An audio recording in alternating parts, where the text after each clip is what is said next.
The immortal John Hancock here with a fun video talking about Sega consoles and handhelds, best to worst. I did this with Nintendo, and for Sega, I'm combining both handhelds and consoles into one. Your best to worst may be different, but I want to hear about it. I want you to list it in the comments below. I've been collecting Sega for nearly 30 years. I love Sega. Sega made some great hardware, some better than others, and so this list is going to depend on your age, experience, and region, as some of the hardware that I mentioned today is very specific and you may have not grown up with it, such as myself. There's a couple things on today's video that I don't have a lot of experience with in person. So first up, the best I think Sega did was the Sega Genesis. I cover lots of Sega Genesis on my channel. It's what I grew up with. It was the first console that I earned with my own money, and it is definitely number one for me. There's so many great games on the Sega Genesis. It took the success of early consoles and arcades from Sega, and it just was a wonderful addition. I think when people think of Sega, they think of the Sega Genesis, especially in North America, where it was the most successful. And so it was called the Sega Mega Drive elsewhere, but for me, Sega Genesis is definitely number one. Next up was actually rather tough for me. It was a close call between two consoles that Sega did, but at the end of the day, I have to go with Sega Dreamcast. I worked at a software etc. owned by GameStop at the time of launch for the Sega Dreamcast, and I fell in love at first sight. Eventually I did get a Sega Dreamcast, and I think it is a wonderful machine. Lots of additional aftermarket support. I think the games that came to it were limited compared to the Sega Saturn, but it edges it out because I think it's remembered fondly. There's still games coming to the Sega Dreamcast, as well as getting many ports. And so I love the hardware, and with aftermarket hardware such as the Mode, I think it will be remembered vividly and has many years to come. Great to see Sega still trying to make hardware, even though it wasn't a huge commercial success. I think for a lot of people it is remembered better than its sales. Next up, which is pretty interesting, I didn't know that the Sega Saturn sales were so close to the Sega Dreamcast worldwide, and so the Sega Saturn is great hardware for Sega. I don't think some of its 3D games have aged well, but when it came to 2D fighters and shooters, classic shooters, oh my goodness, the Sega Saturn was brilliant. Fans of Japanese imports, the Sega Saturn was a huge success. Unfortunately, in North America, we just got a fraction of some of the good games for the Sega Saturn made for this console. What is your favorite? Definitely want to hear in the comments below.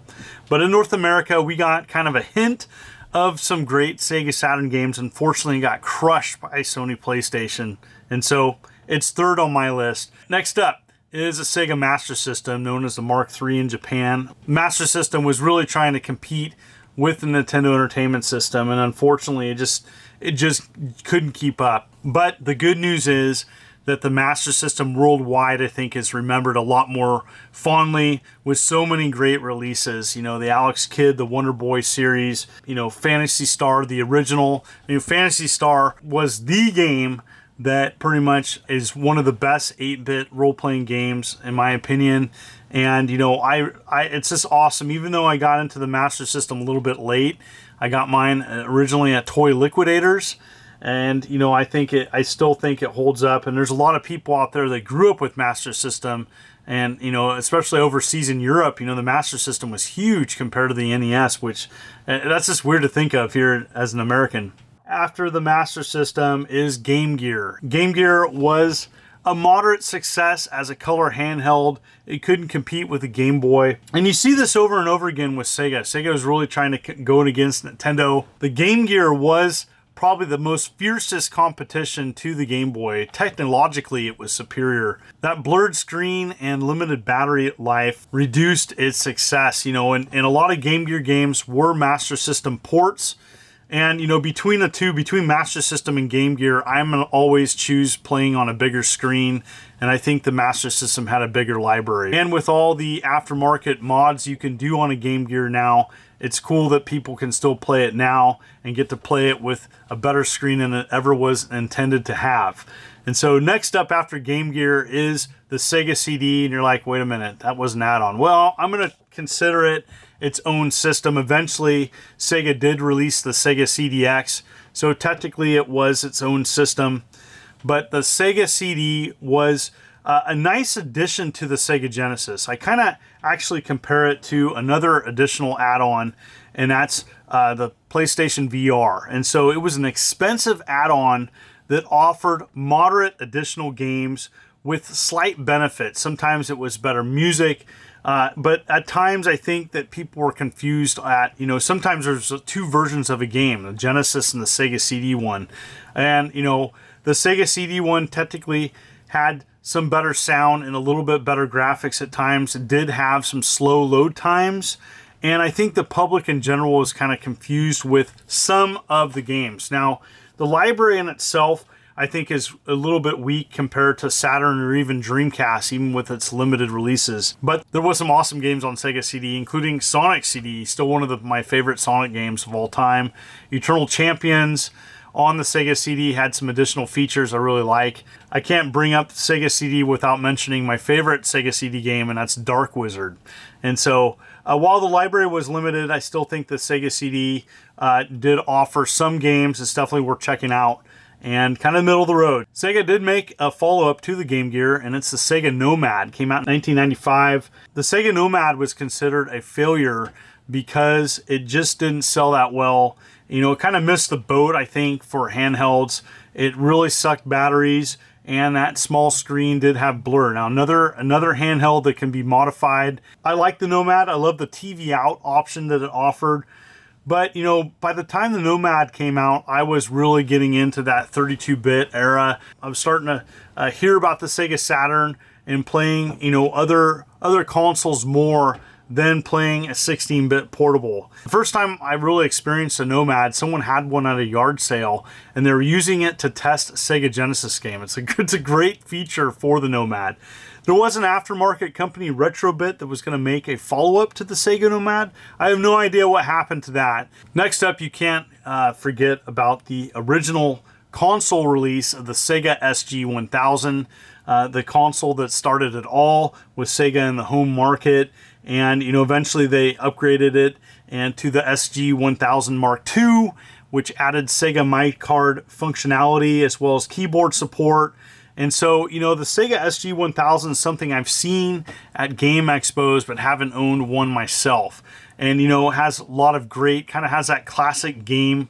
There's some amazing classic games. It kind of has that kind of ColecoVision look to it. There's even the Telegames Personal Arcade, which was an unofficial hardware that could play both the ColecoVision and the SG1000 games on one hardware. Pretty sweet. So they shared some hardware compatibility there. The Sega SG1000 had limited software, but really showed, and for Sega at the time, it was a commercial success. And eventually they upgraded the hardware, and eventually it turned into the Mark III, which we got in the States as a Sega Master System. Next up, Sega 32X. Now, I purchased the Sega 32X. To me at the time, the affordable next-gen hardware of the time, waiting for the Saturn to come out. And it kind of was a stopgap between the Genesis and the Saturn. Unfortunately, it had limited software, and, I kept waiting for RPGs. I kept waiting for games that just never materialized. And while there was a few good games on the 32X, in fact, I actually think it's going to be remembered higher on the list for some, because of its limited appeal. It had some decent fighting games on it. The Virtua Fighter on it is actually pretty decent. I think the Virtua Racing as well, pretty good. And, it showed what Sega could do with better hardware. Eventually, I think the Saturn was ultimately a much better machine, but the 32X on its own just doesn't have enough to really be higher on the list than compared to some of the other consoles and handhelds that I mentioned. Now, the final two on this list are the Sega Pico, which was an educational device, actually sold rather well, and, was taking that outdated Genesis hardware and appealing to kind of an educational crowd for kids ages, I think, 3 to 7. And what's weird though, is there was updated hardware in Japan only called the Sega Bina, which was the advanced Pico in 2005 in Japan, but it's not catered to a middle-aged man, and it's definitely an educational game console and something that will appeal to younger kids. But I never experienced the Sega Bina, and so, you know, I just put it in there with the Sega Pico. And so that's my list. What did you think? How would you list this best to worst? What would you change? What did you like? I want to hear your stories and your experiences with Sega hardware, as I'm a huge Sega fan, and this is my listing of what I think and what I think best to worst. I want to thank everybody for the ongoing support.